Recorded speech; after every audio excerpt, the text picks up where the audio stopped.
ਸਤਿ ਸ਼੍ਰੀ ਅਕਾਲ। ਤੁਸੀਂ ਜੁੜੇ ਹੋਏ ਹੋ ਪੰਜਾਬੀ ਰੇਡੀਓ ਯੂਐਸਏ ਦੇ ਨਾਲ ਤੇ ਮੈਂ ਹਾਂ ਪ੍ਰਵੀਨ ਸ਼ਰਮਾ ਲੈ ਕੇ ਹਾਜ਼ਰ ਹਾਂ ਪ੍ਰੋਗਰਾਮ ਖਬਰ ਤੇ ਨਜ਼ਰ। ਖਬਰ ਤੇ ਨਜ਼ਰ ਪ੍ਰੋਗਰਾਮ ਦੇ ਵਿੱਚ ਕਈ ਖਾਸ ਖਬਰਾਂ ਨੂੰ ਲੈ ਕੇ ਚਰਚਾ ਕਰਨ ਦੇ ਲਈ ਮੇਰੇ ਨਾਲ ਜੁੜ ਚੁੱਕੇ ਨੇ ਪੰਜਾਬ ਤੋਂ ਪੱਤਰਕਾਰ ਦੀਪਕ ਸ਼ਰਮਾ ਚਨਾਰਥਲ ਜੀ। ਉਹਨਾਂ ਦਾ ਸਵਾਗਤ ਕਰਾਂਗੇ, ਪਹਿਲਾਂ ਫਿਰ ਕਰਾਂਗੇ ਕਈ ਖਾਸ ਖਬਰਾਂ ਤੇ ਚਰਚਾ। ਸ਼ਰਮਾ ਜੀ, ਸਤਿ ਸ਼੍ਰੀ ਅਕਾਲ ਜੀ, ਸਵਾਗਤ ਹੈ ਜੀ ਪੰਜਾਬੀ ਰੇਡੀਓ ਯੂਐਸਏ ਤੇ। ਸਤਿ ਸ਼੍ਰੀ ਅਕਾਲ ਪ੍ਰਵੀਨ ਜੀ, ਸਾਰੇ ਦਰਸ਼ਕਾਂ ਨੂੰ ਸਰੋਤਿਆਂ ਨੂੰ ਮੇਰੀ ਪਿਆਰ ਭਰੀ ਸਤਿ ਸ਼੍ਰੀ ਅਕਾਲ ਜੀ। ਅੱਗੇ ਵਧਣ ਤੋਂ ਪਹਿਲਾਂ ਦੱਸਦੇ ਚੱਲੀਏ ਕਿ ਅੱਜ ਦਾ ਖਬਰ ਤੇ ਨਜ਼ਰ ਪ੍ਰੋਗਰਾਮ ਸਾਲ 2023 ਦੀ 12 ਜੂਨ ਦਾ ਪ੍ਰੋਗਰਾਮ ਹੈ ਤੇ ਦਿਨ ਅੱਜ ਸੋਮਵਾਰ ਹੈ।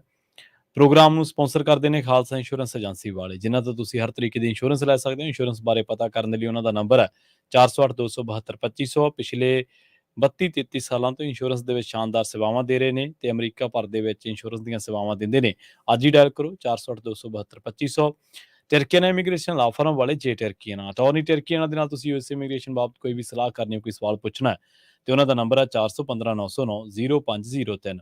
ਗੁਰਦੀਪ ਸਿੰਘ ਬਿਰਦੀ ਕਲੋਵੇ, ਸਤਨਾਮ ਸਿੰਘ ਸ਼ੇਰਗਿੱਲ ਸਿਲਮਾ, ਵਿਸਲਾ family Fresno, Mandeep Singh San Jose ਤੇ ਮਨਜੀਤ ਸਿੰਘ ਸੈਨ ਹੋਜ਼ੇ, ਇਹਨਾਂ ਸਾਰੇ ਹੀ ਸਪਾਂਸਰਸ ਦਾ ਬਹੁਤ ਬਹੁਤ ਧੰਨਵਾਦ। ਤੇ ਜੇਕਰ ਤੁਸੀਂ ਵੀ ਇਹਨਾਂ ਪ੍ਰੋਗਰਾਮਾਂ ਨੂੰ ਸਪਾਂਸਰ ਕਰਨਾ ਚਾਹੁੰਦੇ ਹੋ ਤਾਂ ਸਟੂਡੀਓ ਦਾ ਨੰਬਰ ਹੈ 408-272-5200।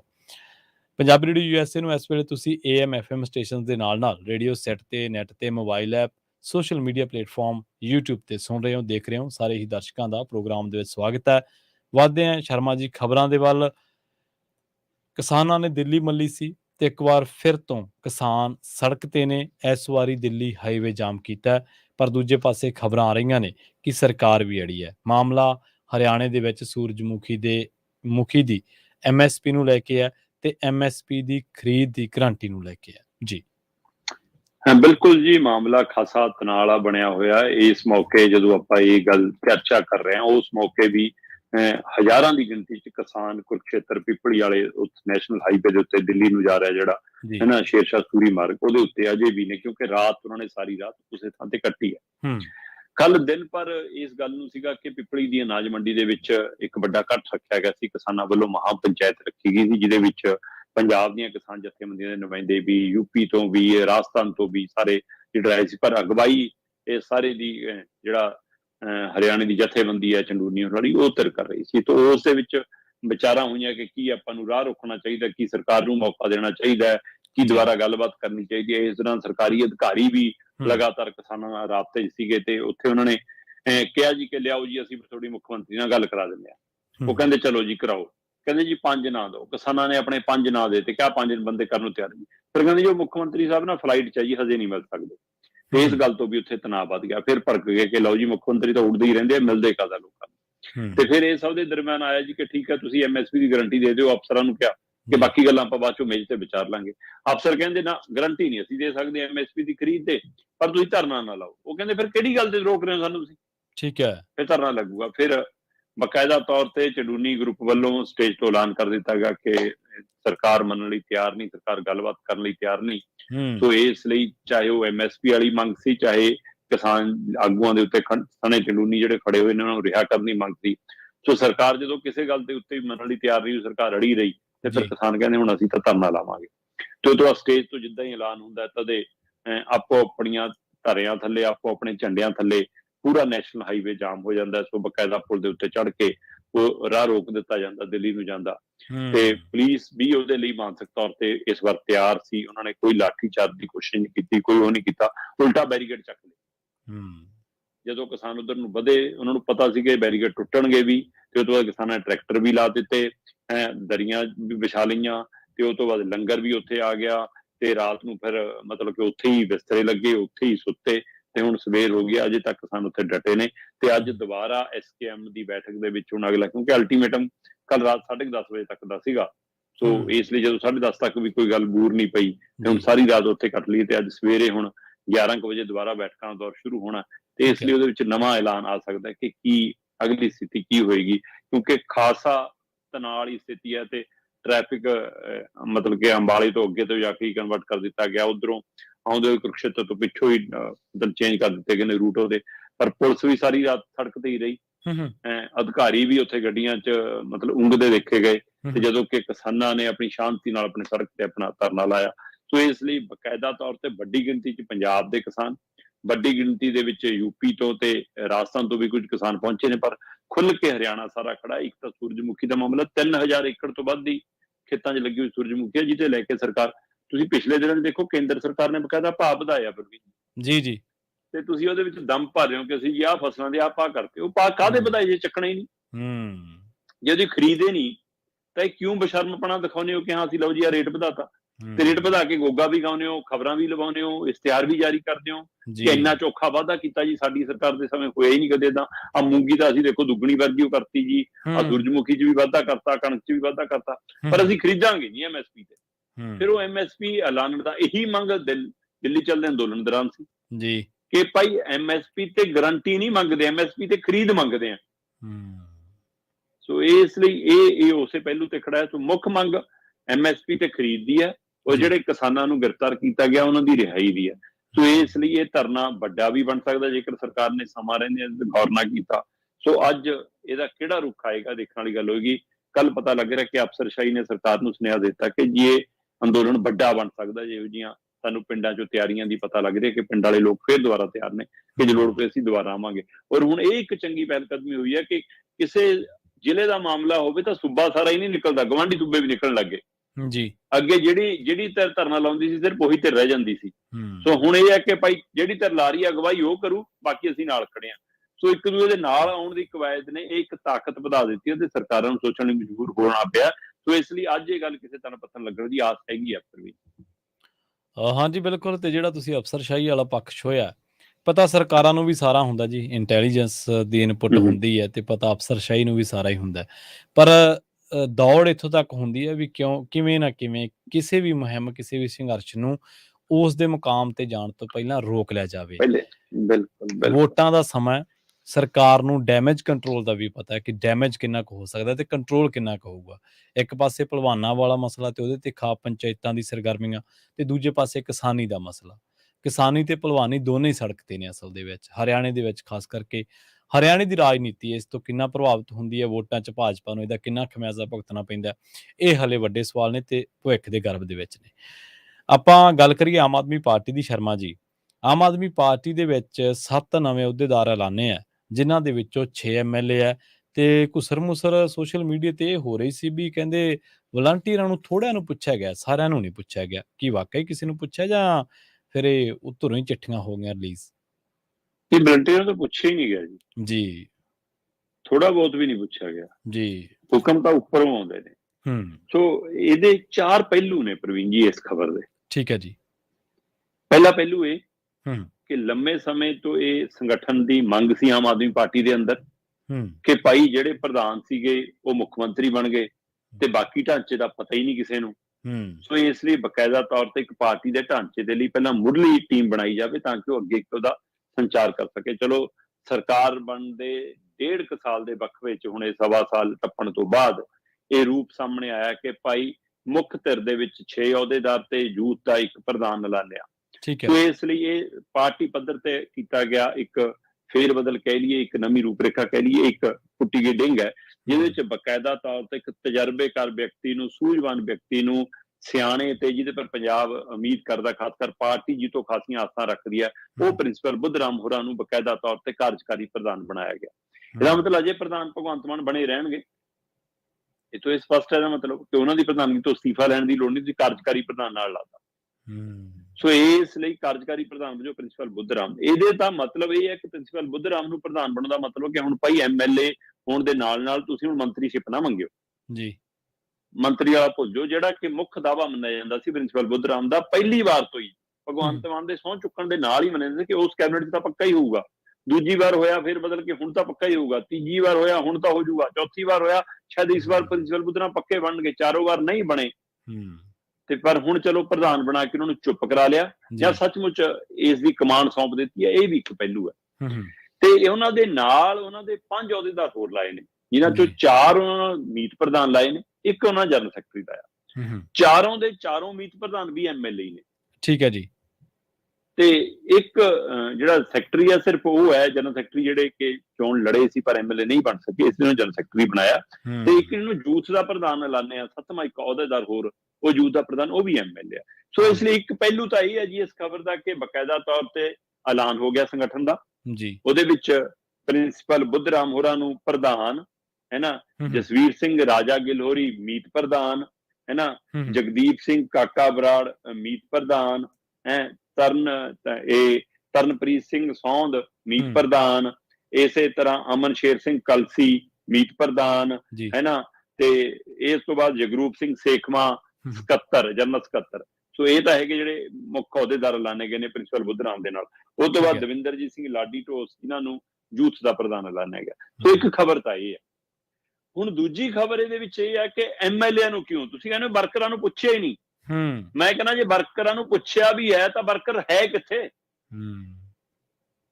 ਚੰਗਾ ਹੁੰਦਾ ਇਹ ਅਹੁਦੇ ਉਹਨਾਂ ਨੂੰ ਸੌਂਪੇ ਜਾਂਦੇ ਜਿਨ੍ਹਾਂ ਨੇ ਐਮਐਲਏ ਦੀ ਚੋਣ ਨਹੀਂ ਲੜੀ। ਐਮਐਲਏ ਬਣੇ ਹੀ ਨਹੀਂ। ਜਿਹੜੇ ਐਮਐਲਏ ਲੜ ਵੀ ਲਏ ਉਹ ਮੁਰਲੀ ਕਤਾਰ ਚ ਨੇ ਜੀ, ਜਿਨ੍ਹਾਂ ਨੇ ਉਹਨਾਂ ਦੀ ਚੋਣ ਲੜਾਉਣ ਦੇ ਵਿੱਚ ਯੋਗਦਾਨ ਕੀਤਾ, ਜਿਨ੍ਹਾਂ ਨੇ ਉਹਨੂੰ ਜਿਤਾਉਣ ਚ ਯੋਗਦਾਨ ਕੀਤਾ, ਜਿਨ੍ਹਾਂ ਨੂੰ ਪਤਾ ਕਿ ਅਸੀਂ ਐਮਐਲਏ ਨਹੀਂ ਬਣਨਾ ਤਾਂ ਵੀ ਉਹਨਾਂ ਨੇ ਕੰਮ ਕੀਤੇ। ਇੱਥੇ ਤਾਂ ਕਈ ਚੇਅਰਮੈਨੀਆਂ ਵੀ ਤੁਸੀਂ ਐਮਐਲਏ ਨੂੰ ਬਣਤੀਆਂ। ਤੇ ਹੁਣ ਤੁਸੀਂ ਆਹ ਪਾਰਟੀ ਦੇ ਵਿੱਚ ਵੀ ਮਤਲਬ ਤੁਸੀਂ 7 ਅਹੁਦੇਦਾਰ ਐਲਾਨੇ, ਜਿਹਦੇ ਵਿੱਚੋਂ ਸੰਗਠਨ ਦੇ ਵਿੱਚ ਪ੍ਰਧਾਨ, 4 ਮੀਤ ਪ੍ਰਧਾਨ, 1 ਜਨਰਲ ਸੈਕਟਰੀ, 6 ਦੇ ਵਿੱਚੋਂ 5 ਐਮਐਲਏ ਨੇ ਜੀ, ਤੇ ਯੂਥ ਦਾ ਪ੍ਰਧਾਨ ਉਹ ਵੀ ਐਮਐਲਏ ਹੈ। ਤੇ ਫਿਰ ਵਰਕਰ ਕਿੱਥੇ ਹੈ? ਵਰਕਰ ਦਾ ਕੀ ਕਸੂਰ ਹੈ ਕਿ ਉਹਦਾ ਕੰਮ ਸਿਰਫ ਝਾੜੂ ਲੈ ਕੇ ਚੌਂਕ 'ਚ ਖੜਨਾ, ਉਹਦਾ ਕੰਮ ਸਿਰਫ ਤੁਹਾਡੇ ਪੋਸਟਰ ਬਣਾਉਣਾ, ਪੋਸਟਰ ਲਾਉਣਾ, ਚਿਪਕਾਉਣਾ, ਤੁਹਾਡੇ ਚੱਕਰ 'ਚ ਪਿੰਡਾਂ 'ਚ ਲੜਾਈਆਂ ਕਰਨੀਆਂ, ਆਪਣੇ ਗਲ ਕਲੇਸ਼ ਪਾਉਣੀਆਂ, ਤੇ ਉਹਦੇ ਬਣਨ ਤੁਹਾਨੂੰ ਐਮਐਲਏ। ਜਾਂ ਤੁਹਾਨੂੰ ਇਹ ਲੱਗਦਾ ਕਿ ਕੋਈ ਨਜ਼ਰ ਰੱਖ ਰਿਹਾ ਸਾਡੇ ਐਮਐਲਏ ਤੇ? ਪਿਛਲੇ ਦਿਨੀ 10 ਐਮਐਲਏ ਲੁਧਿਆਣੇ 'ਚ ਇਕੱਠੇ ਹੋ ਗਏ ਸੀ, ਇੱਕ ਦਿਨ 6 ਐਮਐਲਏ ਚੰਡੀਗੜ੍ਹ 'ਚ ਗੁਪਤ ਮੀਟਿੰਗ ਕਰ ਰਹੇ ਸੀ। ਕੀ ਇਹ ਡਰ ਲੱਗਦਾ ਕਿ ਹਾਂ ਇਹਨਾਂ ਦੇ ਕੋਈ ਬਾਜ਼ ਨਾ ਪੈ ਜਾਵੇ, ਇਸ ਲਈ ਐਮਐਲਏ ਨੂੰ ਐਡਜਸਟ ਕਰ ਲਓ? ਇਹ ਤਾਂ ਅਜੇ ਦੂਜੀ ਧਿਰ ਕਹਿੰਦੀ ਅਸੀਂ ਤਾਂ ਅਜੇ ਖਰੀਦਣ ਦੀ ਕੋਸ਼ਿਸ਼ ਨਹੀਂ ਕਰ ਰਹੇ, ਪਹਿਲੇ ਡਰੀ ਜਾਂਦੇ ਨੇ। ਇਹਦਾ ਮਤਲਬ ਅਜੇ ਵੀ ਕੋਈ ਖਤਰਾ ਹੈਗਾ ਜੀ। 92 ਐਮਐਲਏ ਹੁੰਦਿਆਂ ਵੀ ਸਰਕਾਰ ਨੂੰ ਇਹ ਖਤਰਾ ਕਿ ਅਸੀਂ ਘੱਟ ਗਿਣਤੀ 'ਚ ਨਾ ਜਾਈਏ ਕਿਤੇ ਜੀ। ਪ੍ਰਿੰਸੀਪਲ ਬੁੱਧਰਾਮ ਪ੍ਰਧਾਨ ਬਣਾਏ ਨੇ ਜੀ ਬੁਢਲਾਡਾ ਤੋਂ ਐਮਐਲਏ ਨੇ, ਠੀਕ ਹੈ ਨਾ। ਜਸਵੀਰ ਸਿੰਘ ਰਾਜਾ ਗਿੱਲ ਮਤਲਬ ਕਿ ਉਪ ਪ੍ਰਧਾਨ, ਮੀਤ ਪ੍ਰਧਾਨ ਬਣਾਏ ਨੇ ਜੀ ਉੜਮੁੜ ਤੋਂ ਐਮਐਲਏ ਨੇ, ਠੀਕ ਹੈ ਨਾ। ਜਗਦੀਪ ਸਿੰਘ ਕਾਕਾ ਬਰਾੜ ਮੀਤ ਪ੍ਰਧਾਨ ਨੇ ਜੀ ਸ਼੍ਰੀ ਮੁਕਤਸਰ ਸਾਹਿਬ ਤੋਂ ਐਮਐਲਏ ਨੇ, ਹੈ ਨਾ। ਮੀਤ ਪ੍ਰਧਾਨ ਲਾਇਆ ਅਮਨ ਸ਼ੇਰ ਸਿੰਘ ਕਲਸੀ ਨੂੰ, ਹੈ ਨਾ ਜੀ, ਬਟਾਲਾ ਤੋਂ ਐਮਐਲਏ ਨੇ, ਹੈ ਨਾ। ਤੇ ਤਰਨਪ੍ਰੀਤ ਸਿੰਘ ਸੌਂਦ ਨੂੰ ਮੀਤ ਪ੍ਰਧਾਨ ਬਣਾਇਆ ਜੀ, ਇਹ ਖੰਨੇ ਤੋਂ ਐਮਐਲਏ ਨੇ, ਹੈ ਨਾ। ਤੇ ਜਗਰੂਪ ਸਿੰਘ ਸੇਖਵਾਂ, ਸੇਵਾ ਸਿੰਘ ਸੇਖਵਾਂ ਦੇ ਮੁੰਡੇ ਨੇ, ਹਾਰ ਗਏ ਚੋਣ ਪਰ ਜਨਰਲ ਸਕੱਤਰ ਬਣ ਗਏ। ਚਲੋ ਠੀਕ ਹੈ, ਇਹ ਇੱਕ ਬੰਦਾ ਹੈ, ਪਰ ਇਹ ਵੀ ਚੋਣ ਤਾਂ ਲੜਿਆ ਨਾ ਐਮਐਲਏ ਦੀ। ਬਾਕੀ ਸਾਰੇ ਐਮਐਲਏ ਨੇ ਇਹਨਾਂ ਨਾਲ। ਤੇ ਦਵਿੰਦਰਜੀਤ ਸਿੰਘ ਲਾਡੀ ਢੋਸ ਜੀ ਨੂੰ ਯੂਥ ਦਾ ਪ੍ਰਧਾਨ ਬਣਾਇਆ, ਉਹ ਵੀ ਐਮਐਲਏ ਨੇ ਜੀ। ਹੁਣ ਦੱਸੋ ਤੁਸੀਂ ਜੇ ਐਮਐਲਏ ਨੂੰ ਇਹ ਦੇਣੀਆਂ ਸਾਰੀਆਂ ਸੀਟਾਂ ਜੀ, ਤਾਂ ਫਿਰ ਇਹਨਾਂ ਦਾ ਵਰਕਰ ਕਿੱਥੇ ਵਾਰੀ ਆਊਗੀ? ਸੋ ਦੂਜਾ ਪਹਿਲੂ ਇਸ ਖਬਰ ਦਾ। ਹੁਣ ਤੀਜਾ ਪਹਿਲੂ ਇਹਦੇ ਵਿੱਚ ਇਹ ਹੈ ਕਿ 2 ਚਿੱਠੀਆਂ ਜਾਰੀ ਹੋਈਆਂ, ਠੀਕ ਹੈ, ਸ਼ਾਇਦ ਤੁਹਾਡੇ ਵੀ ਨਜ਼ਰ ਆਈਆਂ ਹੋਣ ਉਹ ਚਿੱਠੀਆਂ।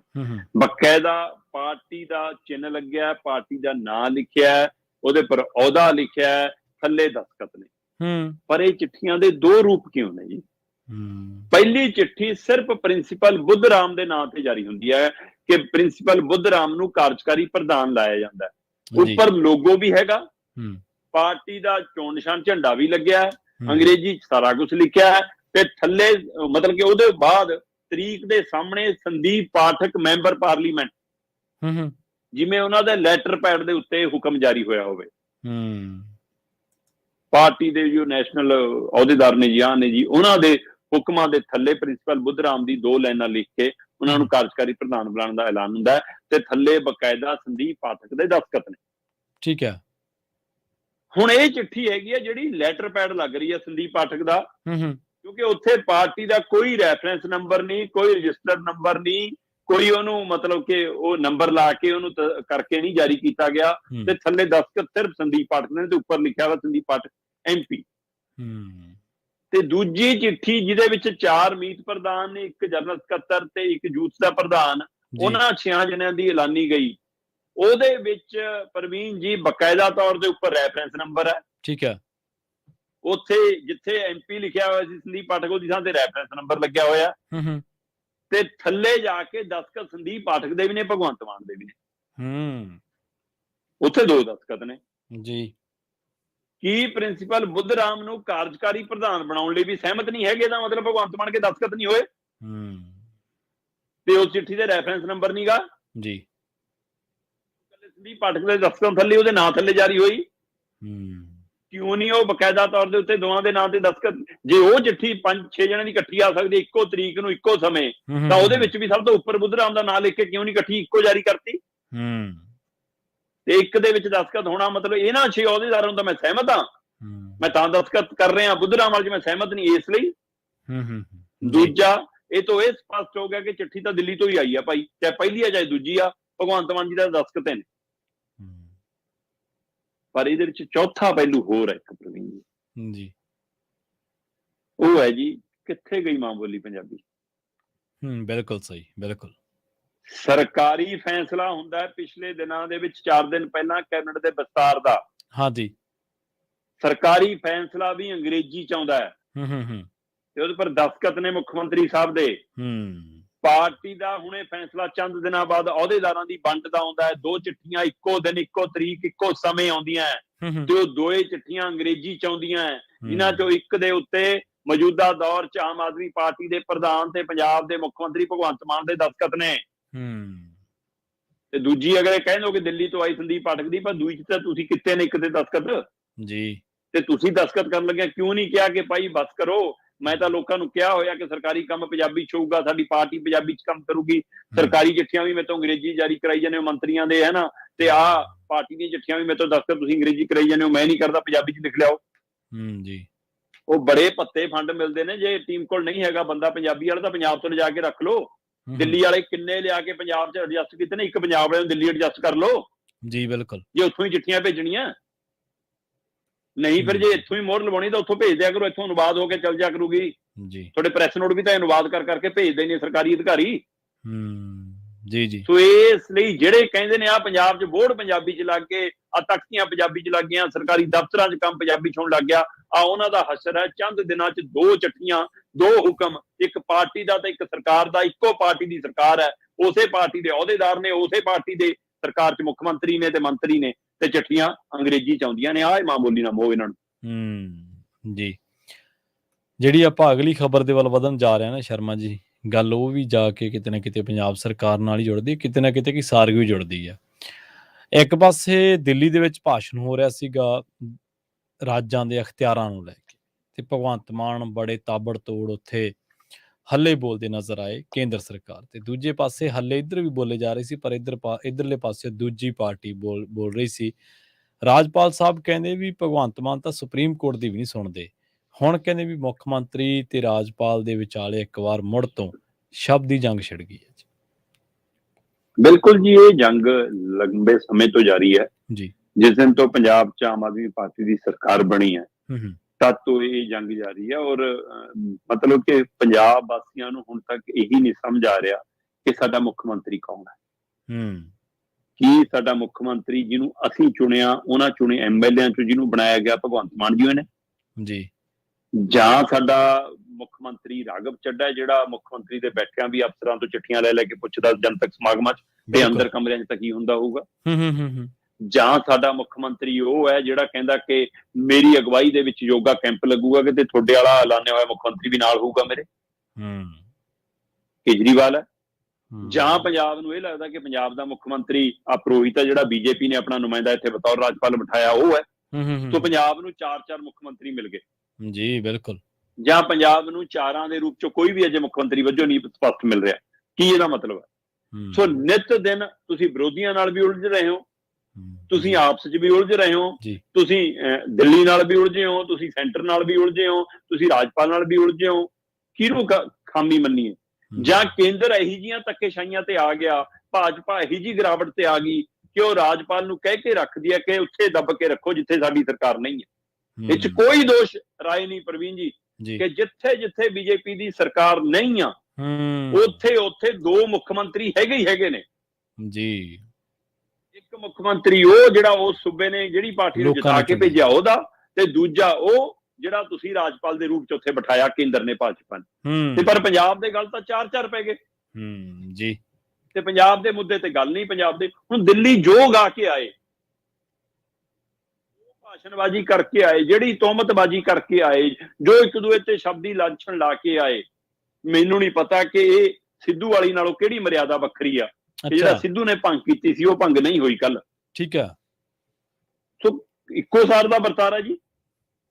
ਉਹੀ ਜੀ ਭਾਸ਼ਾ ਰਾਜਪਾਲ ਬੋਲੀ ਜਾਂਦਾ, ਉਹੀ ਜੀ ਭਾਸ਼ਾ ਨਵਜੋਤ ਸਿੱਧੂ ਬੋਲੀ ਜਾਂਦਾ, ਉਹੀ ਜੀ ਭਾਸ਼ਾ ਪੰਜਾਬ ਦਾ ਮੁੱਖ ਮੰਤਰੀ ਬੋਲੀ ਜਾਂਦਾ, ਉਹੀ ਜੀ ਭਾਸ਼ਾ ਕੇਜਰੀਵਾਲ ਬੋਲੀ ਜਾਂਦਾ, ਉਹ ਨਰਿੰਦਰ ਮੋਦੀ ਵੱਖਰੇ ਅੰਦਾਜ਼ ਚ ਬੋਲੀ ਜਾਂਦਾ। ਲੀਡਰਾਂ ਦੀ ਭਾਸ਼ਾ ਕਿਹੜੀ ਰਹਿ ਗਈ ਮੈਨੂੰ ਤਾਂ ਇਹ ਨਹੀਂ ਪਤਾ ਜੀ। ਸੋ ਇਹ ਸਭ ਦੇ ਦਰਮਿਆਨ ਉੱਥੇ ਦਿੱਲੀ ਦੇ ਹਵਾਲੇ ਨਾਲ, ਕੇਂਦਰ ਦੇ ਹਵਾਲੇ ਨਾਲ ਤਾਂ ਤੁਹਮਤਬਾਜ਼ੀ ਲੱਗੀ। ਸਿੱਧਾ ਪੰਜਾਬ ਦੇ ਰਾਜਪਾਲ ਦੇ ਹਵਾਲੇ ਨਾਲ ਜਿਹੜਾ ਉਹਨਾਂ ਨੇ ਕਿਹਾ ਕਿ ਇਹ ਤਾਂ ਮੇਰੀ ਸਰਕਾਰ ਕਹਿਣੋਂ ਭੱਜਦਾ ਸੀ। ਜਦੋਂ ਪੰਜਾਬ ਵਿਧਾਨ ਸਭਾ ਸੈਸ਼ਨ ਚੱਲ ਰਿਹਾ ਸੀ ਤਾਂ ਇਹਨੇ ਇੱਕ ਵਾਰ ਮੇਰੀ ਸਰਕਾਰ ਕਿਹਾ, ਰਾਜਪਾਲ ਨੇ, ਵਿਰੋਧੀਆਂ ਨੇ ਕਹਿੰਦੇ ਇਤਰਾਜ਼ ਪ੍ਰਗਟਾਤਾ ਤੇ ਉਹ ਤੋਂ ਬਾਅਦ ਕਹਿੰਦੇ ਸਰਕਾਰ ਕਹਿਣ ਲੱਗ ਗਏ, ਕਹਿੰਦੇ ਫਿਰ ਮੈਂ ਉੱਠ ਕੇ ਕੋਰਟ ਦਾ ਹਵਾਲਾ ਦਿੱਤਾ ਤੇ ਫਿਰ ਉਹ ਤੋਂ ਬਾਅਦ ਇਹਨਾਂ ਨੇ ਮੇਰੀ ਸਰਕਾਰ ਕਿਹਾ ਤੇ ਮੈਨੂੰ ਦੁਰਸਤ ਫਰਮਾਇਆ। ਹੁਣ ਉਸੇ ਕੋਰਟ ਦਾ ਹਵਾਲਾ ਭਗਵੰਤ ਮਾਨ ਦੇਈ ਜਾਂਦੇ ਨੇ, ਉਸੇ ਕੋਰਟ ਦਾ ਹਵਾਲਾ ਰਾਜਪਾਲ ਦੇਈ ਜਾਂਦੇ ਨੇ ਕਿ ਜੀ ਕੋਰਟ ਦੇ ਹੁਕਮਾਂ ਤੋਂ ਬਾਅਦ ਵੀ ਮੇਰਾ ਜਵਾਬ ਨਹੀਂ ਦਿੰਦਾ। ਕੋਰਟ ਨੇ ਕਿਹਾ ਜੀ ਕਿ ਹਾਂ ਤੁਸੀਂ ਕੋਈ ਵੀ ਸਵਾਲ ਜਿਹੜਾ ਪੁੱਛੇ ਰਾਜਪਾਲ ਉਹਦਾ ਜਵਾਬ ਦੇਣਾ। ਕਹਿੰਦੇ 1-2 ਨਹੀਂ, ਮੈਂ ਤਾਂ 10 ਚਿੱਠੀਆਂ ਲਿਖ ਚੁੱਕਿਆ ਤੇ ਮੇਰਾ ਜਵਾਬ ਨਹੀਂ। ਤੇ ਭਗਵੰਤ ਮਾਨ ਹੋਰੀ ਕਹਿੰਦੇ ਕਿ ਭਾਈ ਮੈਂ ਬਿਨਾਂ ਤੱਥਾਂ ਤੋਂ ਗੱਲ ਨਹੀਂ ਕਰਦਾ, ਚੱਕੋ ਵੀਡੀਓ ਹੈ ਵਿਧਾਨ ਸਭਾ ਦੀ ਜਿਹਦੇ ਵਿੱਚ ਤੁਸੀਂ ਪਹਿਲਾਂ ਮੇਰੀ ਸਰਕਾਰ ਕਿਹਾ, ਫਿਰ ਸਰਕਾਰ ਕਹਿਣ ਲੱਗੇ ਵਿਰੋਧੀਆਂ ਦੇ ਕਹੇ ਤੇ, ਮੇਰੇ ਟੋਕਣ ਤੇ, ਮੇਰੇ ਦੱਸਣ ਤੇ, ਤੱਥ ਦੱਸਣ ਤੇ ਤੁਸੀਂ ਫੇਰ ਮੇਰੀ ਸਰਕਾਰ ਕਹਿਣ ਲੱਗੇ, ਪਰ ਤੁਸੀਂ ਮੰਨਦੇ ਨਹੀਂ ਕਿ ਮੇਰੀ ਸਰਕਾਰ। ਇਹ ਤਲਖੀ ਵੀ ਵਧੇਗੀ। ਮੈਂ ਪਹਿਲੇ ਦਿਨ ਜਦੋਂ ਪਹਿਲਾ ਕਾਰਾ ਹੋਇਆ ਸੀ ਮੈਂ ਉਸੇ ਦਿਨ ਇਹ ਗੱਲ ਕੀਤੀ ਸੀ ਕਿ ਭਾਈ ਚਾਹੇ ਉਹ ਚਿੱਠੀ ਵਾਲਾ ਵਰਤਾਰਾ ਸੀ, ਚਾਹੇ ਉਹ ਬੋਲਣ ਵਾਲਾ ਵਰਤਾਰਾ ਸੀ, ਚਾਹੇ ਉਹ BC ਵਾਲਾ ਵਰਤਾਰਾ ਸੀ, ਚਾਹੇ ਹੁਣ ਆ ਵਰਤਾਰਾ ਹੈ, ਇਹਨਾਂ ਸਾਰੇ ਵਰਤਾਰਿਆਂ ਚ ਮੈਂ ਹਰ ਪਲ ਇਹ ਗੱਲ ਕਰਦਾ ਨਾ ਕਿ ਇਹ ਟਕਰਾਅ ਪੰਜਾਬ ਲਈ ਲਾਹੇਵੰਦ ਨਹੀਂ ਆ। ਬਿਲਕੁਲ ਸਹੀ, ਸੂਬੇ ਲਈ ਸਹਾਈ ਨਹੀਂ ਆ ਜੀ। ਸੋ ਇਹਦੇ ਵਿੱਚੋਂ ਸੂਬੇ ਨੂੰ ਕੀ ਹਾਸਲ ਹੋਣਾ ਮੈਨੂੰ ਇਹ ਦੱਸ ਦਿਓ।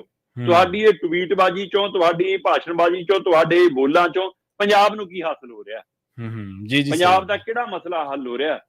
ਅਗਲੇ ਹਰ ਤਰ੍ਹਾਂ ਦਾ ਫੰਡ ਰੋਕੀ ਜਾਂਦੇ ਨੇ, ਅਗਲੇ ਹਰ ਤਰ੍ਹਾਂ ਦਾ ਸਾਡਾ, ਚਾਹੇ ਉਹ ਬੈਟ ਵਾਲਾ, ਚਾਹੇ ਪੇਂਡੂ ਵਿਕਾਸ ਫੰਡ ਹੈ, ਚਾਹੇ ਸਾਡੀਆਂ ਹੋਰ ਯੋਜਨਾਵਾਂ ਨੇ, ਉਹਨਾਂ ਸਾਰੇ ਝੜੀਕੇ ਵਡਾਈ ਜਾਂਦੇ ਨੇ ਤੇ ਤੁਹਾਨੂੰ ਸਵਾਲਾਂ ਚ ਘੇਰੇ ਚ ਵੀ ਲਈ ਜਾਂਦੇ ਨੇ। ਤੇ ਕੇਜਰੀਵਾਲ ਇਸ ਮਸਲੇ ਤੇ ਬੋਲਦੇ ਨਹੀਂ ਕੁਛ। ਇਹਦੇ ਨਾਲ ਅਕਸ ਕਿਹਦਾ ਵਿਗੜ ਰਿਹਾ? ਪੰਜਾਬ ਦੀ ਸਰਕਾਰ ਦਾ, ਪੰਜਾਬ ਦੇ ਮੁੱਖ ਮੰਤਰੀ ਦਾ, ਰਾਜਪਾਲ ਦਾ ਵੀ ਕੁਛ ਨਹੀਂ ਜਾਣਾ, ਪੰਜਾਬ ਦਾ ਨੁਕਸਾਨ ਹੋ ਜਾਣਾ। ਔਰ ਹੋ ਸਕਦਾ ਹੈ ਮੁੱਖ ਮੰਤਰੀ ਸਾਹਿਬ ਨੂੰ ਖੁਦ ਵੀ ਪਾਰਟੀ ਪੱਧਰ ਤੇ ਕੋਈ ਨੁਕਸਾਨ ਨਾ ਹੋ ਜਾਵੇ। ਜੀ ਬਿਲਕੁਲ। ਤੇ ਉਧਰ ਦੂਜੇ ਪਾਸੇ ਗੱਲ ਕਰੀਏ ਭਲਵਾਨੀ ਦੀ, ਸ਼ਰਮਾ ਜੀ, ਬ੍ਰਿਜ ਭੂਸ਼ਣ ਦੀ ਛੁੱਟੀ ਕਹਿੰਦੇ ਤੈਅ ਮੰਨੀ ਜਾ ਰਹੀ ਹੈ ਤੇ ਹੁਣ ਕੁਸ਼ਤੀ ਸੰਘ ਦੇ ਅਗਲੇ ਪ੍ਰਧਾਨ ਬਣ ਸਕਦੇ ਨੇ ਧਨਖੜ। ਹਾਂ ਬਿਲਕੁਲ ਜੀ।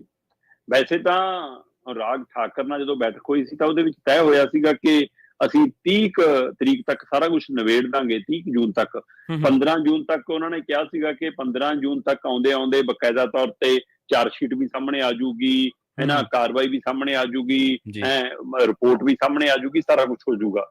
ਤੇ ਉਹਦੀ ਇੰਤਜ਼ਾਰ ਕਰ ਰਹੇ ਨੇ ਅਜੇ ਪਹਿਲਵਾਨ। ਇਹ ਵੱਖਰੀ ਗੱਲ ਆ ਕਿ ਸਰਕਾਰ ਆਪਣੇ ਰੰਗ ਚ ਆ ਗਈ ਹੈ। ਜਿਹੜੇ ਉਹ ਅੰਤਰਰਾਸ਼ਟਰੀ ਰੈਫਰੀ ਜਗਵੀਰ ਸਿੰਘ ਉਹਨਾਂ ਨੇ ਗਵਾਹੀ ਦਿੱਤੀ ਸੀ, ਉਹਨਾਂ ਨੂੰ ਹਟਾ ਦਿੱਤਾ ਗਿਆ। ਉਹਨਾਂ ਦਾ ਟੈਚੀ ਤਿਆਰ ਸੀ, ਉਹਨਾਂ ਦਾ ਬਕਾਇਦਾ ਤੌਰ ਤੇ ਟਿਕਟਾਂ ਤਿਆਰ ਸੀ, ਵਿਦੇਸ਼ੀ ਉਡਾਨ ਭਰਨੀ ਸੀ, ਉਹਨੂੰ ਤੁਰੰਤ ਪਹਿਲਾਂ ਕਹਿਤਾ ਕਿ ਪਰੇ ਹੋ ਜਾਓ, ਤੁਸੀਂ ਨਹੀਂ ਜਾ ਸਕਦੇ। ਇਹਦਾ ਮਤਲਬ ਇਹ ਕਿਹੜਾ ਰੂਪ ਹੈ ਕਿ ਸਿਰਫ ਇਸ ਲਈ ਕਿ ਉਹਨਾਂ ਨੇ ਪਹਿਲਵਾਨਾਂ ਦੇ ਹੱਕ ਚ ਗਵਾਹੀ ਦਿੱਤੀ ਹੈ, ਤੁਸੀਂ ਉਹਨਾਂ ਨੂੰ ਹਟਾਤਾ। ਪਰ ਦੂਸਰੇ ਪਾਸੇ ਤੁਸੀਂ 15 ਜੁਲਾਈ ਤੱਕ ਚਾਰਜ ਸ਼ੀਟ ਤੇ ਰਿਪੋਰਟ ਕਿਹੜੇ ਰੂਪ ਚ ਆਉਂਦੀ ਹੈ ਦੇਖਣ ਵਾਲੀ ਗੱਲ ਹੋਗੀ। ਅਜੇ ਵੀ ਕਹੀ ਜਾਂਦੇ ਤਿਆਰ ਹੋ ਰਹੀ ਜੀ, ਕੋਈ ਜਨਤਕ ਨਹੀਂ ਕਰਨਾ, ਉਹਦੇ ਵਿੱਚ ਕੀ ਆਉਣਾ ਕੀ ਨਹੀਂ ਇਹ ਸਭ ਨੂੰ ਪਤਾ ਕਿ ਕਿਉਂਕਿ ਇੱਕ ਪਾਸੇ ਤੱਕ ਕਲੋਜ਼ਰ ਰਿਪੋਰਟ ਵੀ ਆਉਣੀ ਹੈ ਉਹਦੇ ਵਿੱਚ ਕਿ ਜੀ ਆਹ ਮਾਮਲਾ ਤਾਂ ਖਤਮ ਹੋ ਗਿਆ ਜੀ, ਉਹ ਬੱਚੀ ਦਾ ਪਿਓ ਮੁੱਕਰ ਗਿਆ ਜੀ, ਬੱਚੀ ਮੁੱਕਰ ਗਈ ਜੀ, ਹੈ ਨਾ। ਤੇ ਉਹ ਤੋਂ ਬਾਅਦ ਫਿਰ ਬਚਿਆ ਕੀ ਹੈ? ਇਹ ਆਪਣੇ ਆਪ ਨੂੰ ਪਤਾ ਫਿਰ ਛੇੜਖਾਨੀ ਦਾ ਮਾਮਲਾ ਰਹਿੰਦਾ, ਉਹ ਚ ਬ੍ਰਿਜ ਭੂਸ਼ਣ ਦੀ ਨਾ ਗ੍ਰਿਫਤਾਰੀ ਹੋਵੇ ਨਾ ਉਹਨੂੰ ਜੇਲ੍ਹ ਹੋਵੇ, ਜ਼ਮਾਨਤ ਪਹਿਲਾਂ ਮਿਲ ਜਾਣੀ ਹੈ, ਚੱਲੀ ਜਾਏ ਉਹ ਕੇਸ ਫਿਰ ਬਾਅਦ ਚੋਂ। ਬਸ ਇਹ ਹੈ ਕਿ ਉਹ ਜਿਹੜਾ ਨਿਯਮ ਹੈ ਕੁਸ਼ਤੀ ਸੰਘ ਦਾ ਕਿ ਇੰਨੇ ਸਮੇਂ ਲਈ ਜਾਂ ਇੰਨੀ ਟਰਮ ਲਈ ਤੁਸੀਂ ਪ੍ਰਧਾਨ ਰਹਿ ਸਕਦੇ ਹੋ, ਉਹਦੇ ਅਨੁਸਾਰ ਉਹਨੂੰ ਬ੍ਰਿਜ ਭੂਸ਼ਣ ਪ੍ਰਧਾਨ ਨਹੀਂ ਬਣ ਸਕਦਾ। ਠੀਕ ਹੈ। ਤੇ ਇਸੇ ਲਈ ਬ੍ਰਿਜ ਭੂਸ਼ਣ ਆਪਣੇ ਮੁੰਡੇ ਨੂੰ, ਆਪਣੇ ਮੁੰਡੇ ਦੇ ਸਾਲੇ ਨੂੰ, ਆਪਣੇ ਜਵਾਈ ਨੂੰ ਜਾਂ 2 ਆਪਣੇ ਖਾਸ ਬੰਦਿਆਂ ਨੂੰ, ਉਹਨਾਂ ਚੋਂ ਕਿਸੇ ਨੂੰ ਬਣਾਉਣਾ ਚਾਹੁੰਦਾ ਹੈ ਪ੍ਰਧਾਨ। ਤੇ ਉਹਦੇ ਲਈ ਉਹ ਅਜੇ ਵੀ ਪੂਰੀ ਲੌਬਿੰਗ ਕਰ ਰਿਹਾ ਕਿਉਂਕਿ ਜਿੰਨੇ ਸੂਬੇ ਨੇ ਉਹਨਾਂ ਸੂਬਿਆਂ ਦੇ 2-2 ਨੁਮਾਇੰਦੇ ਵੋਟਰ ਨੇ, ਪ੍ਰਧਾਨ ਜਨਰਲ ਸੈਕਟਰੀ। ਤੇ ਦਿੱਲੀ ਇੱਕ ਜਾਂ ਕੇਂਦਰ ਸ਼ਾਸਿਤ ਪ੍ਰਦੇਸ਼ ਹੈ ਜਿਹਦੇ ਉਹਦੇ ਵੀ 2 ਮੈਂਬਰ ਨੇ, ਬਾਕੀ ਕੇਂਦਰ ਸ਼ਾਸਿਤ ਪ੍ਰਦੇਸ਼ਾਂ ਦਾ ਇੱਕ ਮੈਂਬਰ ਆ। ਕਰੀਬ 51 ਜਾਂ 52 ਵੋਟਾਂ ਬਣਦੀਆਂ ਨੇ ਕਹਿੰਦੇ। ਠੀਕ ਹੈ। ਤੇ 51 ਵੋਟਾਂ ਚੋਂ 50 ਵੋਟਾਂ ਭੁਗਤਣ ਦੀ ਉਮੀਦ ਹੈ। ਤੇ ਇਸ ਹਵਾਲੇ ਨਾਲ ਹੁਣ ਕਹਿੰਦੇ ਜੀ 30 ਜੂਨ ਤੱਕ ਦਾ ਵਾਅਦਾ ਸੀ, ਪਰ 4 ਜੁਲਾਈ ਨੂੰ ਚੋਣਾਂ ਹੋ ਸਕਦੀਆਂ ਨੇ ਭਾਰਤੀ ਕੁਸ਼ਤੀ ਸੰਘ ਦੀਆਂ। ਤੇ ਜੇ 4 ਜੁਲਾਈ ਨੂੰ ਇਹ ਚੋਣਾਂ ਹੁੰਦੀਆਂ ਨੇ ਪ੍ਰਵੀਨ ਜੀ, ਤਾਂ ਉਹਦੇ ਵਿੱਚ ਬਕਾਇਦਾ ਤੌਰ ਦੇ ਉੱਤੇ ਪ੍ਰਧਾਨ ਚੁਣਿਆ ਜਾਣਾ, ਬਕਾਇਦਾ ਤੌਰ ਦੇ ਉੱਤੇ ਕੈਸ਼ੀਅਰ ਚੁਣਿਆ ਜਾਣਾ, ਬਕਾਇਦਾ ਤੌਰ ਦੇ ਉੱਤੇ ਸਕੱਤਰ ਚੁਣਿਆ ਜਾਣਾ, ਜੁਆਇੰਟ ਸਕੱਤਰ ਚੁਣੇ ਜਾਣੇ ਨੇ। ਇਹ ਸਾਰੇ ਅਹੁਦੇ ਜਿਹੜੇ ਚੁਣੇ ਜਾਣੇ ਨੇ ਉਹਨਾਂ ਦੇ ਲਈ ਹਰਿਆਣਾ BJP ਦੇ ਪ੍ਰਧਾਨ ਧਨਖੜ ਦੇ ਨਾਂ ਦੀ ਚਰਚਾ। ਵੈਸੇ ਇੱਕ ਧਨਖੜ ਸਾਡੇ ਉਪ ਰਾਸ਼ਟਰਪਤੀ ਨੇ, ਹੈ ਨਾ, ਜਗਦੀਪ ਧਨਖੜ ਹੋਰੀ, ਪਰ ਇਹ ਭਾਰਤੀ ਜਨਤਾ ਪਾਰਟੀ ਦੇ ਜਿਹੜੇ ਬੀਜੇਪੀ ਦੇ ਪ੍ਰਧਾਨ ਨੇ, ਹੈ ਨਾ, ਓਮ ਪ੍ਰਕਾਸ਼ ਧਨਖੜ, ਇਹ ਓਮ ਪ੍ਰਕਾਸ਼ ਧਨਖੜ ਹੁਣ ਪ੍ਰਧਾਨਗੀ ਦੀ ਦੌੜ 'ਚ ਸ਼ਾਮਲ ਹੋ ਰਹੇ ਨੇ। ਕੀ ਇਹਨਾਂ ਨੂੰ ਪ੍ਰਧਾਨਗੀ ਮਿਲ ਜੂਗੀ, ਤੈਅ ਲਗਭਗ ਮੰਨਿਆ ਜਾ ਰਿਹਾ ਜੇਕਰ ਬੀਜੇਪੀ ਦੀ ਆਪਣੀ ਖੇਡ ਇਸੇ ਤਰ੍ਹਾਂ ਚੱਲੀ। ਜੇਕਰ ਕੋਈ ਅੜਿੱਕਾ ਬ੍ਰਿਜ ਭੂਸ਼ਣ ਨੇ ਨਹੀਂ ਡਾਇਆ ਤਾਂ ਬ੍ਰਿਜ ਭੂਸ਼ਣ ਦੀ ਛੁੱਟੀ ਹੋਣ ਦੀ ਹੈ। ਬਸ ਇੱਥੇ ਇੱਕ ਮਤਲਬ ਕਿ ਇੱਕ ਪੱਖ ਰੱਖਣ ਦੀ ਕੋਸ਼ਿਸ਼ ਕਰ ਰਹੀ ਹੈ ਭਾਜਪਾ ਜਾਂ ਉਹਨਾਂ ਦੀਆਂ ਧਿਰਾਂ ਕਿ ਹਾਂ ਅਸੀਂ ਜਿਹੜਾ ਆਪਣਾ ਮਤਲਬ ਕਿ ਇਹਦੇ ਰਿਸ਼ਤੇਦਾਰ ਨੇ ਜਿਹੜੇ ਬ੍ਰਿਜ ਭੂਸ਼ਣ ਦੇ, ਉਹਨਾਂ ਨੂੰ ਅਸੀਂ ਹੁਣ ਟੀਮ 'ਚ ਸ਼ਾਮਲ ਨਹੀਂ ਕਰਾਂਗੇ ਜੀ। ਲਓ ਜੀ, ਅਸੀਂ ਪਹਿਲਵਾਨਾਂ ਦੀ ਗੱਲ ਮੰਨ ਲਈ। ਸੋ ਉਹਦੀ ਕਾਰਵਾਈ ਤੋਂ ਉਹਨੂੰ ਬਚਾਉਣ ਦੇ ਲਈ, ਉਹਨੂੰ ਜੇਲ੍ਹ ਸਲਾਖਾਂ ਤੋਂ ਬਚਾਉਣ ਦੇ ਲਈ ਇੱਥੇ ਟਿਕਾਉਣ ਦੀ ਕੋਸ਼ਿਸ਼ ਕਰਨਗੇ। ਦੇਖੋ ਜੀ, ਉਹਨੂੰ ਪ੍ਰਧਾਨਗੀ ਤੋਂ ਵੀ ਬਾਹਰ ਕਰਤਾ, ਉਹਦੇ ਰਿਸ਼ਤੇਦਾਰਾਂ ਨੂੰ ਵੀ ਵਿੱਚ ਨਹੀਂ ਲਿਆ, ਤੇ ਆ ਅਸੀਂ ਨਵਾਂ ਜੀ ਹਰਿਆਣੇ ਤੋਂ ਹੀ ਬੰਦਾ ਲਿਆਂਦਾ। ਇਸ ਲਈ ਓਮ ਪ੍ਰਕਾਸ਼ ਧਨਖੜ ਪ੍ਰਧਾਨ ਹੋ ਸਕਦੇ ਨੇ, ਤੇ ਇਸੇ ਤਰ੍ਹਾਂ ਰਾਜਸਥਾਨ ਤੋਂ ਨੇ ਜੀ ਚੌਧਰੀ, NR ਚੌਧਰੀ, ਉਹ ਸਕੱਤਰ ਹੋ ਸਕਦੇ ਨੇ, ਉਹ ਵੀ ਭਾਜਪਾ ਨਾਲ ਸੰਬੰਧਿਤ ਨੇ। ਸੋ ਇਸ ਲਈ ਇਹ ਦੋ ਅਹੁਦੇ ਮਿਲ ਸਕਦੇ ਨੇ, ਤੇ 4 ਜੁਲਾਈ ਨੂੰ ਚੋਣਾਂ ਹੋ ਸਕਦੀਆਂ ਨੇ ਭਾਰਤੀ ਕੁਸ਼ਤੀ ਸੰਘ ਦੀ। ਜੀ, ਤੇ ਜਾਂਦਿਆਂ ਦੀ ਗੱਲ ਕਰੀਏ ਮੋਦੀ ਸਰਕਾਰ ਦੇ ਪੋਰਟਲ ਦੀ, ਜੀ ਤੋਂ VIP ਸਣੇ 100 ਕਰੋੜ ਲੋਕਾਂ ਦੀ ਨਿੱਜੀ ਜਾਣਕਾਰੀ ਜਿਹੜੀ ਆ ਉਹ ਸ਼ਰਮਾ ਜੀ ਲੀਕ ਹੋ ਗਈ ਹੈ। ਬਿਲਕੁਲ ਜੀ, ਇਹ ਕੋਈ ਪਹਿਲਾ ਮੌਕਾ ਨਹੀਂ ਹੈ। ਪੈਗਾਸਸ ਪਹਿਲਾਂ ਵਿਵਾਦਾਂ 'ਚ ਰਿਹਾ ਕਿ ਉਹਦੇ ਰਾਹੀਂ ਸਾਰਾ ਕੁਝ ਇਕੱਠਾ ਕਰਦੇ ਰਹੇ। ਪਿਛਲੇ ਦਿਨੀ ਆਪਾਂ ਦੇਖਿਆ ਸੀਗਾ ਏਮਜ਼ ਵਰਗੇ ਹਸਪਤਾਲ ਦਾ ਡਾਟਾ ਸਾਰਾ, ਉਹ 'ਚ ਵੀ VIP ਲੋਕ ਵੀ ਸੀ, ਸਧਾਰਨ ਲੋਕ ਸੀ, ਉਹ ਡਾਟਾ ਲੀਕ ਹੋ ਗਿਆ ਸੀ। ਇਸੇ ਤਰ੍ਹਾਂ ਹੁਣ ਕੋਵਿਨ ਪੋਰਟਲ ਜਿਹੜਾ ਕਰੋਨਾ ਕਾਲ ਦੇ ਦੌਰਾਨ ਸਰਕਾਰ ਵੱਲੋਂ, ਕੇਂਦਰ ਸਰਕਾਰ ਅੰਦਰ ਮੋਦੀ ਸਰਕਾਰ ਵੱਲੋਂ ਇਹ ਕਹਿ ਕੇ ਦਮ ਭਰਿਆ ਸੀ ਕਿ ਇੰਨਾ ਸੀਕ੍ਰੇਟ ਹੈ ਤੇ ਕਿਸੇ ਹਾਲ 'ਚ ਲੀਕ ਨਹੀਂ ਹੋ ਸਕਦਾ ਜੀ। ਉਹ ਕੋਵਿਨ ਪੋਰਟਲ ਦੇ ਉੱਤੋਂ 100 ਕਰੋੜ ਲੋਕਾਂ ਦਾ ਡਾਟਾ, 1-2 ਨਹੀਂ, 100 ਕਰੋੜ ਤੋਂ ਵੱਧ ਲੋਕਾਂ ਦਾ, ਭਾਰਤੀ ਲੋਕਾਂ ਦਾ ਡਾਟਾ ਲੀਕ ਹੋਇਆ। ਤੇ ਇਹਦੇ ਵਿੱਚ ਬਕਾਇਦਾ ਤੌਰ ਤੇ ਉਹ VIP ਲੋਕ ਵੀ ਸ਼ਾਮਲ ਨੇ, ਉਹਦੇ ਵਿੱਚ ਜੁਡੀਸ਼ੀਅਲ ਦੇ ਲੋਕ ਵੀ, ਉਹਦੇ ਵਿੱਚ ਸਿਹਤ ਦੇ ਲੋਕ ਵੀ, ਰਾਜਨੀਤਿਕ ਲੋਕ ਵੀ, ਮੀਡੀਆ ਕਰਮੀ ਵੀ, ਉਹ ਸਾਰੀਆਂ ਤਰ੍ਹਾਂ ਦੇ ਲੋਕ ਸ਼ਾਮਲ ਨੇ। ਤੇ ਇਹਨੂੰ ਬਕਾਇਦਾ ਤੌਰ ਤੇ ਪਹਿਲਾਂ ਉਜਾਗਰ ਕੀਤੀ ਇਸ ਗੱਲ ਨੂੰ ਜਿਹੜੇ ਮਮਤਾ ਬੈਨਰਜੀ ਦੀ ਧਿਰ ਨਾਲ ਸੰਬੰਧਿਤ ਨੇ, ਹੈ ਨਾ, ਤ੍ਰਿਣਮੂਲ ਕਾਂਗਰਸ ਨਾਲ, ਉਹਨਾਂ ਦੇ ਇੱਕ ਨੁਮਾਇੰਦੇ ਨੇ ਬਕਾਇਦਾ ਉਹ ਸਕਰੀਨਸ਼ਾਟ ਭੇਜੇ। ਉਹ ਤੋਂ ਫਿਰ ਹੋਰ ਪਾਰਟੀਆਂ ਨੇ ਸਵਾਲ ਖੜੇ ਕੀਤੇ। ਫਿਰ ਸਰਕਾਰ ਕਹੀ ਜਾਂਦੇ ਨਹੀਂ ਅਜਿਹਾ ਹੋਇਆ ਤਾਂ ਨਹੀਂ ਜੀ, ਪਰ ਅਸੀਂ ਜਾਂਚ ਫਿਰ ਵੀ ਕਰਾ ਰਹੇ ਹਾਂ। ਜੇ ਹੋਇਆ ਨਹੀਂ ਫਿਰ ਜਾਂਚ ਕਾਹਦੀ ਕਰਾ ਰਹੇ ਹੋ? ਤੇ ਇੱਧਰ ਤੱਥ ਇਹ ਸਾਹਮਣੇ ਆ ਰਹੇ ਨੇ ਕਿ ਬਕਾਇਦਾ ਤੌਰ ਤੇ ਇਹਨੂੰ ਹੋਰ ਪੋਰਟਲ ਤੇ ਲਿਆ ਕੇ ਲੀਕ ਇਸ ਤਰ੍ਹਾਂ ਕੀਤਾ ਗਿਆ ਕਿ ਤੁਸੀਂ ਸਿਰਫ ਫੋਨ ਨੰਬਰ ਭਰਨਾ ਹੈ। ਠੀਕ ਹੈ, ਫੋਨ ਨੰਬਰ ਭਰਦੇ ਹੀ ਤੁਹਾਨੂੰ ਪਾਸਪੋਰਟ ਦੀ ਜਾਣਕਾਰੀ, ਉਹਦੇ ਆਧਾਰ ਕਾਰਡ ਦੀ ਜਾਣਕਾਰੀ, ਉਹਦੇ ਪੈਨ ਕਾਰਡ ਦੀ ਜਾਣਕਾਰੀ, ਉਹਦੇ ਖਾਤਿਆਂ ਦੀ ਜਾਣਕਾਰੀ, ਉਹਦੀ ਨਿੱਜੀ ਜਾਣਕਾਰੀ, ਐਡਰੈਸ, ਪਤਾ, ਸਾਰਾ ਕੁਝ ਜੋ ਹੈ ਸਾਰਾ ਸਾਹਮਣੇ ਆ ਜਾਂਦਾ ਸਕਰੀਨ ਤੇ। ਤੇ ਉਹਦੀ ਮੈਡੀਕਲ ਜਾਣਕਾਰੀ, ਸਾਰਾ ਕੁਝ ਸਾਹਮਣੇ ਆ ਜਾਂਦਾ ਕਹਿੰਦੇ। ਸੋ ਇਸ ਲਈ ਉੱਥੇ OTP ਦੀ ਲੋੜ ਵੀ ਨਹੀਂ ਪੈ ਰਹੀ ਕਿ ਘੱਟੋ ਘੱਟ ਜੇ ਨੰਬਰ ਭਰੋ ਉਹਦੀ ਜਾਣਕਾਰੀ ਲਈ ਤਾਂ ਉਹਦੀ OTP, ਤੁਸੀਂ ਆਧਾਰ ਕਾਰਡ ਵੀ ਖੋਲਣਾ ਹੋਵੇ ਤਾਂ ਵੀ OTP ਮੰਗਦਾ। ਹਾਂਜੀ ਮੰਗਦਾ। ਤੇ ਉਹ ਰਜਿਸਟਰਡ ਨੰਬਰ ਦੇ ਉੱਤੇ OTP ਜਾਊਗਾ ਜੀ। ਇੱਥੇ ਕਹਿੰਦੇ ਤੁਸੀਂ ਸਿਰਫ ਫੋਨ ਨੰਬਰ ਭਰਨਾ ਤੇ ਜਾਣਕਾਰੀ ਸਾਹਮਣੇ ਆ ਜਾਂਦੀ ਹੈ। ਇਹ ਤਾਂ ਸਾਹਮਣੇ ਆ ਗਏ ਤੇ ਇਹ ਸੂਚਨਾਵਾਂ ਲੀਕ ਹੋਣ ਦੇ ਬਾਵਜੂਦ ਵੀ ਮੋਦੀ ਸਰਕਾਰ ਸੁਸਰੀ ਮੰਗ ਚੁੱਪ ਕਿਉਂ ਹੈ? ਇਹ ਵੱਡਾ ਸਵਾਲ ਹੈ। ਔਰ ਇਹ ਪਹਿਲੀ ਵਾਰ ਨਹੀਂ, ਲਗਾਤਾਰ ਇਹ ਜਿਹਾ ਘਟਨਾਕ੍ਰਮ ਵਾਪਰ ਰਹੇ ਨੇ ਮੁਲਕ ਦੇ ਵਿੱਚ, ਤੇ ਇਹ ਡਾਟਾ ਲੀਕ ਹੋ ਰਿਹਾ ਜਾਂ ਕੀਤਾ ਜਾ ਰਿਹਾ ਜਾਂ ਕਿਸੇ ਦੀ ਵਰਤੋਂ ਲਈ ਵਰਤਿਆ ਜਾਣਾ, ਕਿਉਂਕਿ ਇਸ ਨੂੰ ਜਿਹੜੇ ਸਾਈਬਰ ਠੱਗ ਨੇ ਉਹ ਵੀ ਵਰਤ ਸਕਦੇ ਨੇ ਤੇ ਇਹਨੂੰ ਰਾਜਨੀਤਿਕ ਤੌਰ ਦੇ ਉੱਤੇ ਵੀ ਵਰਤਣ ਦਾ ਖਤਰਾ ਖੜਾ। ਬਿਲਕੁਲ ਜੀ, ਬਿਲਕੁਲ। ਡਾਟੇ ਦਾ ਹੀ ਰੌਲਾ ਪਿਆ ਸੀ ਪਹਿਲਾਂ। ਸਰਕਾਰ ਕਹਿੰਦੀ ਡਾਟਾ ਸੁਰੱਖਿਅਤ ਕਰੋ, ਡਾਟਾ ਸੁਰੱਖਿਅਤ ਕਰੋ, ਡਾਟਾ ਹੀ ਸੁਰੱਖਿਅਤ ਨਹੀਂ। ਇੱਥੇ ਤਾਂ ਇਹੋ ਜਿਹਾ ਵੀ ਨਿਜ਼ਾਮ ਵੇਖਿਆ, ਰੋਨਾ ਵਿਲਸਨ ਵਰਗੇ ਦੇ ਲੈਪਟਾਪਾਂ ਦੇ ਵਿੱਚ ਚੀਜ਼ਾਂ ਇੰਜੈਕਟ ਕੀਤੀਆਂ ਗਈਆਂ, ਭਰੀਆਂ ਗਈਆਂ, ਬਾਅਦ ਦੇ ਵਿੱਚ ਉਹ ਪ੍ਰੈਕਟੀਕਲੀ ਪ੍ਰੂਵਡ ਹੀ ਹੋਇਆ ਡਾਟਾ ਕਿੱਥੇ ਸੁਰੱਖਿਅਤ ਹੈ। ਸ਼ਰਮਾ ਜੀ, ਇਹਨਾਂ ਖਾਸ ਖਬਰਾਂ ਤੇ ਖਾਸ ਜਾਣਕਾਰੀਆਂ ਦੇਣ ਦੇ ਲਈ ਤੁਹਾਡਾ ਬਹੁਤ ਬਹੁਤ ਧੰਨਵਾਦ ਜੀ। ਬਹੁਤ ਸ਼ੁਕਰੀਆ ਜੀ। ਪ੍ਰੋਗਰਾਮ ਖਬਰ ਤੇ ਨਜ਼ਰ ਨੂੰ ਆਪਾਂ ਇੱਥੇ ਹੀ ਸਮਾਪਤ ਕਰਾਂਗੇ। ਸਮਾਂ ਇਜਾਜ਼ਤ ਨਹੀਂ ਦਿੰਦਾ। ਤੁਸੀਂ ਜੁੜੇ ਰਹੋ ਪੰਜਾਬੀ ਰੇਡੀਓ USA ਦੇ ਨਾਲ। ਤੇ ਆਖਿਰ ਦੇ ਵਿੱਚ ਇੱਕ ਵਾਰ ਫਿਰ ਤੋਂ ਤੁਹਾਨੂੰ ਸਭ ਨੂੰ ਪਿਆਰ, ਸਤਿਕਾਰ ਸਹਿਤ ਸਤਿ ਸ਼੍ਰੀ ਅਕਾਲ।